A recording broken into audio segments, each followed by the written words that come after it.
नमस्कार, जय श्री राम। मेरे इस यूट्यूब चैनल पर आप सभी का स्वागत है। मैं आचार्य बाल्योगी नोमीनाथ दास।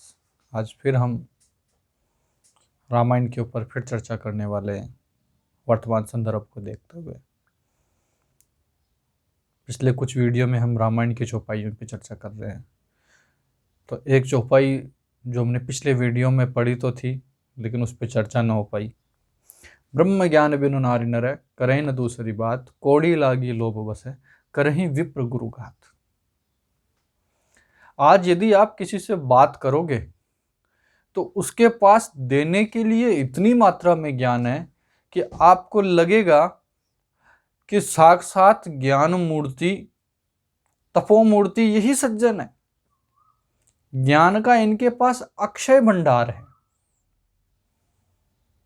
हम ज्ञान देने में पीछे नहीं रहते, लेकिन जब बात उस ज्ञान के जीवन की पालन में आती है तो फिर हमें पता नहीं कौन से रास्ते से निकलना पड़ता है। हम दूसरों को आरोप लगाने में तो पीछे नहीं रहते, लेकिन वो जो आरोप हम लगाते हैं उन आरोपों के ऊपर हम कितने खरे उतरते हैं, क्या कभी सोचा है कि हम उन आरोपों को कितना सही है और कितना गलत है। हम उन आरोपों पर कितने सही है और कितने गलत है। क्या हम दूसरे पे आरोप लगाने जैसे हैं भी या नहीं?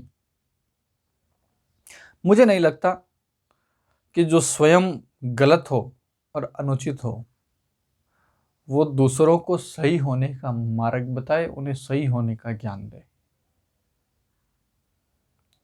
जब तुम स्वयं सही नहीं हो, जब तुम अपने बालकों को कंपटीशन के अलावा कुछ नहीं सिखाते, तो तुम्हें लगता है कि तुम दूसरे बच्चों को धर्म का ज्ञान सिखा सकते हो, मानवता सिखा सकते हो? कैसे और क्यों? और कोई तुमसे क्यों सीखने लगा? नहीं, यह संभव नहीं है। आप चाहे कितनी भी कोशिश कर लो, आपके कर्म सिखाते हैं। सबसे श्रेष्ठ माध्यम है सिखाने का अपने कर्मों के द्वारा सिखाना। हम राम और कृष्ण को आज इसलिए याद नहीं करते थे कि उन्होंने बड़ा बड़ा ज्ञान दिया, उन्होंने बड़े लंबे चौड़े भाषण दिए। नहीं, वो भाषणों के लिए याद नहीं किए जाते हैं। वो इसलिए याद किए जाते हैं क्योंकि उन्होंने करके दिखाया कि ऐसे किया जाता है। शायद एक छोटी सी कहानी आप सबने सुनी होगी कि एक नगर में एक राजा था। उसके मन में इच्छा हुई कि सब जगह पानी के तालाब है, क्यों न मैं एक अपनी नगरी में एक दूध का तालाब बनाऊं। तो अपने राजा ने मंत्रियों से मंत्रणा करी। तो मंत्रियों ने कहा, महाराज आपका विचार उत्तम है, लेकिन हमें संदेह है कि यह प्रयास सफल भी होगा या असफल होगा। राजा ने कहा कि राजा बड़ा सकारात्मक सोच का व्यक्ति था। उसने कहा कि जो भी हो, प्रयास सफल होगा या असफल होगा, हमें यह तो मालूम चलेगा कि हमारी प्रजा सोचती कैसे। बोले, उत्तम महाराज, उत्तम विचार है। राजा ने घोषणा कर दी, तालाब बनवा दिया गया। फिर राजा ने दूसरे दिन घोषणा करके कहा कि भाइयों और बहनों, ये जो तालाब जो हमने निर्मित किया है, ये अपने आप में इकलौता एक उदाहरण होना चाहिए। किस बात का?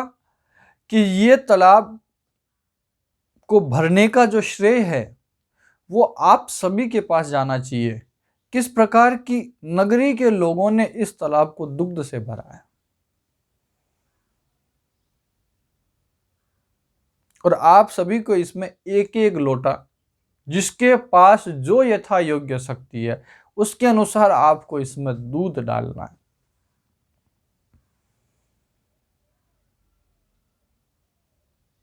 भाषण हो गया, राजा अपने महल चला गया।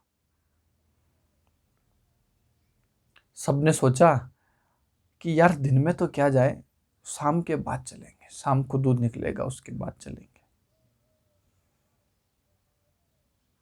लेकिन सबके मन में ख्याल आया कि यार मैं दूध क्यों लेके जाऊं, दूध तो पड़ोसी लेके जाएगा ना, और दूध में पानी तो मिलता ही है। जब पड़ोसी दूध लेके जाएगा, यदि मैं उसमें थोड़ा सा पानी डाल दूंगा तो क्या पता चलेगा कि उसमें दूध है या पानी है। सबके मन में पड़ोसियों का ख्याल रहा।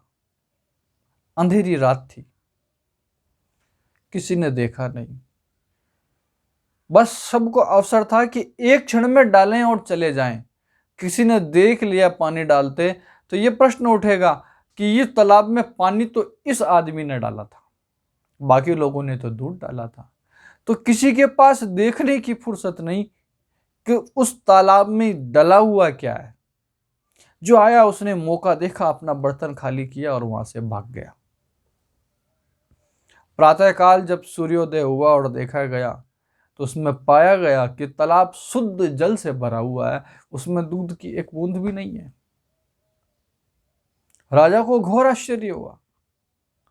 राजा ने कहा, एक भी व्यक्ति ने दूध नहीं डाला। बोले, महाराज सबके मन में यही विचार था कि पड़ोसी दूध डाल के आएगा, और पड़ोसी तो इसी प्रकार से दूध डालते हैं। तो हम भी वही करते हैं, उधर भरई जो धर्म सिखा वही। एक तरफ हम पेट भरने का उन्हें ज्ञान देते हैं और दूसरी तरफ हम उनसे अपेक्षा करते हैं कि वो किसी और के पेट का ध्यान रखेंगे। नहीं, वो पेट काटेंगे। हमने शिक्षा दी, लेकिन उस शिक्षा के समुचित संस्कार देना भूल गए। उसी का परिणाम है कि हजारों लाखों जो प्राण बचाने में एक जो वर्ग लगा हुआ है, उसमें से एक बड़ा वर्ग निकलता है जो चिकित्सा के नाम पे शोषण करता है। तो इस पे विचार करें, और फिर अगले वीडियो में फिर मुलाकात होगी। नमस्कार।